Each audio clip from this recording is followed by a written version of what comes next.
तो मध्य प्रदेश में सियासी संकट गहराता जा रहा है। ज्योतिरादित्य सिंधिया इस सभी के बीच आज दोपहर 12 बजे बीजेपी ज्वाइन करने वाले हैं। यह खबर निकल कर आ रही है।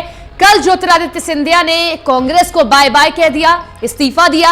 इसी के साथ में ट्विटर पर लिखा कि जो सेवा मैं अपनी देश की, अपने प्रदेश की जनता की करना चाहता हूं, जो साथ में अपने कार्यकर्ताओं का चाहता हूं, जो उनके लिए करना चाहता हूं, वो इस पार्टी में रहकर नहीं कर पा रहा हूं। इसीलिए अब वक्त आ गया है कि आगे बढ़ा जाए। ज्योतिरादित्य सिंधिया आज बीजेपी ज्वाइन कर सकते हैं। इसी के साथ बीजेपी आज राज्यसभा के उम्मीदवारों की नाम का ऐलान कर सकती है, क्योंकि 13 मार्च यानी कि 2 दिन बाद समय रह गया है जब नामांकन प्रक्रिया आखिर दौर में है। ऐसे में आज बीजेपी अपने सभी राज्यसभा उम्मीदवारों के नाम का ऐलान करेगी। तो ज्योतिरादित्य सिंधिया अगर बीजेपी ज्वाइन करते हैं तो उनका नाम भी इसमें शामिल हो सकता है। कांग्रेस गद्दार कह रही है, सिंधिया साफ तौर पर कह रहे हैं जो मैं इस पार्टी में रहकर करना चाहता था वो मैं नहीं कर पा रहा हूं, इसीलिए अब मैं ये पार्टी छोड़ रहा हूं और अब आगे बढ़ने का फैसला लिया है। अभी तक कोई बयान सिंधिया का सामने नहीं आया है। वहीं बीजेपी ऑपरेशन लोटस के तहत मध्य प्रदेश में सत्ता से दूर हो गई थी, लेकिन अब एक बार फिर से सत्ता में वापसी उसकी नजर आ रही है। 106 विधायकों को दिल्ली ले आई। देर रात को बीजेपी अपने सभी 106 विधायकों को दिल्ली ले आई और अब सभी को गुरुग्राम में शिफ्ट किया गया है। उधर कांग्रेस भी अपने सभी विधायकों को बचाने की कोशिश कर रही है खरीद फरोख्त से, इसीलिए वो जयपुर भेज सकती है। ये खबर निकल कर आ रही है। वहीं सिंधिया आज बीजेपी ज्वाइन कर सकते हैं। तो 2 ही दिन में मध्य प्रदेश में बड़ा भूचाल देखने को मिला है। राजनीति में कमलनाथ सरकार लगभग गिरती हुई नजर आ रही है और बीजेपी का कमल खिल सकता है मध्य प्रदेश में।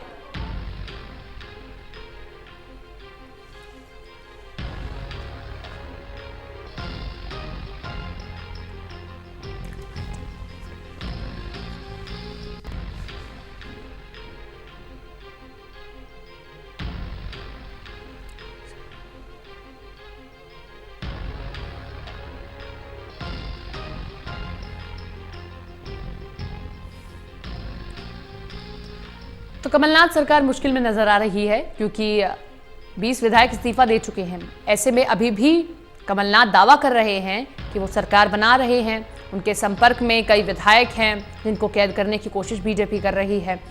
तो अब देखना यह है कि विधायकों की संख्या कम होने पर भी कांग्रेस कैसे सरकार बनाती है, कैसे अपनी सरकार बचाए रहने में कामयाब हो पाती है। उधर बीजेपी खुश है, क्योंकि मध्य प्रदेश में बहुत करीब का मामला था जब चुनाव 2018 में हुए थे।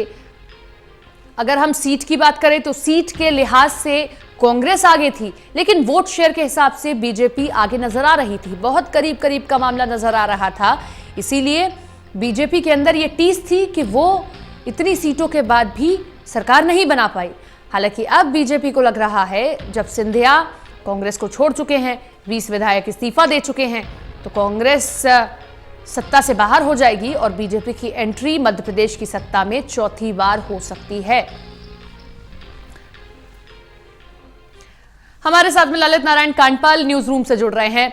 ललित, 2 ही दिन में मध्य प्रदेश की राजनीति में वो देखने को मिला है जिसकी किसी ने उम्मीद भी नहीं की थी। सिंधिया ने सब कुछ अपनी ओर मोड़ लिया है। आज जो सिंधिया अब तक दरकिनार किए जा रहे थे कांग्रेस की ओर से, आज आलम यह है कि सिंधिया के इर्द गिर्द ही सब कुछ घूम रहा है। सिंधिया आज बीजेपी ज्वाइन कर सकते हैं। राज्यसभा के उम्मीदवार भी बीजेपी की ओर से बनाए जा सकते हैं। जी बिल्कुल, देखिए भारतीय जनता पार्टी आज वो ज्वाइन कर सकते हैं सिंधिया। और कुल मिलाकर कल हमने देखा कि जिस तरह का घटनाक्रम हुआ, एक के बाद एक घटनाक्रम ने ये साबित कर दिया कि कांग्रेस के अंदर लीडरशिप का जो क्राइसिस है वो कितना बड़ा क्राइसिस हो गया है।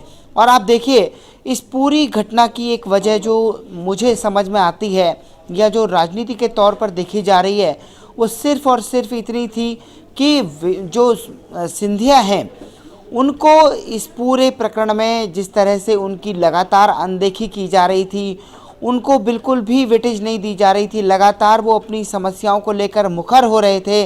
अपनी ही नहीं, वो लगातार सरकार के खिलाफ भी मुखर हो रहे थे। बावजूद उसके आला कमान ने उनसे बात करने की जहमत नहीं उठाई। आला कमान ने ये नहीं सोचा कि सिंधिया अगर नाराज होते हैं तो वो ऐसा भी झटका दे सकते हैं। और उसी का नतीजा हुआ कि होली के दिन जब पूरा देश होली मना रहा था तो उन्होंने कांग्रेस की होली खराब कर दी।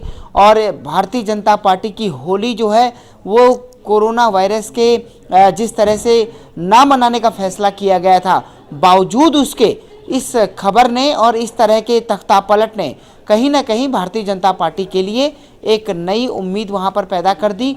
और आज नतीजा ये हो गया है कि अगर नंबर गेम को समझा जाए तो कांग्रेस वहां अल्पमत में आ गई है और भारतीय जनता पार्टी जो है वहां मेजॉरिटी के फिगर के पास पहुंच गई है। तो कुल मिलाकर अगर देखा जाए सपना, तो अपने आप में ये जो घटनाक्रम हुआ है ये सीधे सीधे ये दर्शाता है कि कांग्रेस में लीडरशिप का क्राइसिस बड़े पैमाने पर हो गया है। जी, और हैरानी इस बात से भी हो रही है, आपने लीडरशिप का जिक्र किया है, हैरानी इस बात से हो रही है कि वो राहुल गांधी सामने नहीं आ रहे हैं जो सदन के अंदर आंख झपकाते हैं ज्योतिरादित्य सिंधिया की तरफ देखकर, जो ज्योतिरादित्य सिंधिया के लेफ्ट हैंड या ज्योतिरादित्य सिंधिया जिनके लेफ्ट हैंड माने जाते हैं एक साथ नजर आते थे। आज वो राहुल गांधी फ्रेम से आउट है, आज सोनिया गांधी फ्रेम से आउट है। अगर उधर हम बीजेपी देखें तो उधर पीएम मोदी भी सक्रिय नजर आ रहे हैं, उधर अमित शाह भी नजर आ रहे हैं। तो कांग्रेस कहां है, आज आकलन करना बड़ा मुश्किल हो रहा है। देखिए सपना, जिन लोगों का आपने नाम लिया कांग्रेस में, ये बहुत ही बड़े लोग हैं कांग्रेस के। एक तरह से कहें कि पूरी कांग्रेस जो है इन्हीं के इर्द गिर्द घूमती है। और कांग्रेस में अगर देखा जाए तो आज के दिन में जिस तरह का घटनाक्रम ये घट रहा है, उस घटनाक्रम में ये हम कभी एक्सपेक्ट भी नहीं कर सकते हैं कि ये लोग ऐसी स्थिति में आएंगे सामने और वो सामने आकर इस स्थिति के बारे में वो कुछ कहेंगे।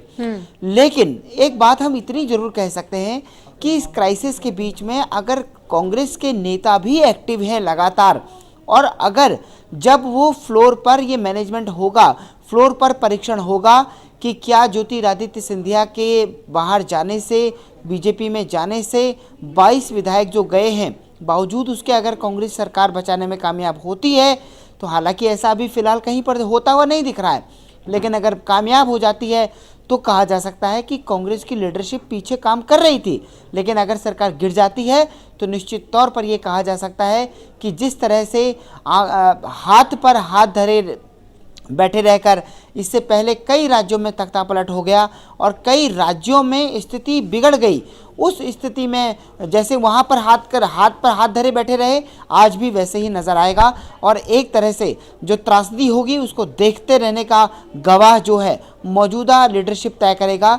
और तभी ये बात होगी कि आज इसीलिए दरअसल कि कांग्रेस के कई बड़े नेता मुखर तौर पर ये कहते हैं कि जिस तरह का जो लीडरशिप का क्राइसिस है वो अपने आप में बहुत ही भीषण है कांग्रेस में इस वक्त। एक के बाद हम देख रहे हैं एक बड़े नेता जो हैं राजनीति जो कांग्रेस पार्टी को अलविदा कह रहे हैं।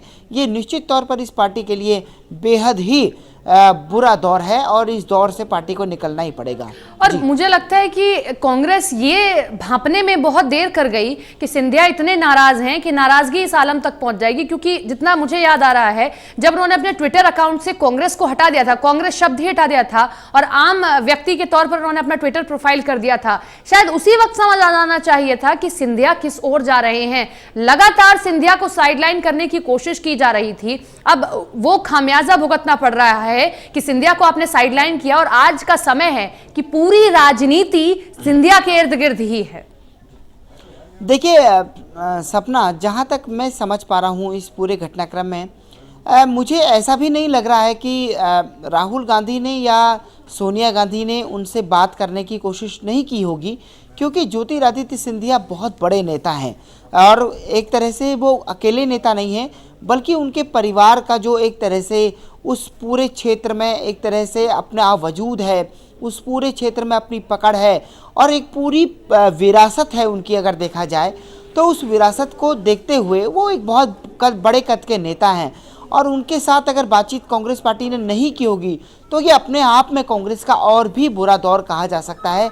लेकिन मुझे लगता है कि जिस तरह से ज्योतिरादित्य सिंधिया जो है, ललित, ये सवाल जो आप बात बोल रहे हैं ये इसलिए और खड़ी हो रही है बातचीत करने की सोनिया गांधी और राहुल गांधी की, क्योंकि खबर ऐसी निकल कर आई है कि सिंधिया ने 2 दिन पहले बातचीत करनी चाहिए राहुल गांधी से, लेकिन नहीं कर पाए। आपके पास में इसी सवाल के साथ वापस आएंगे और चर्चा करेंगे।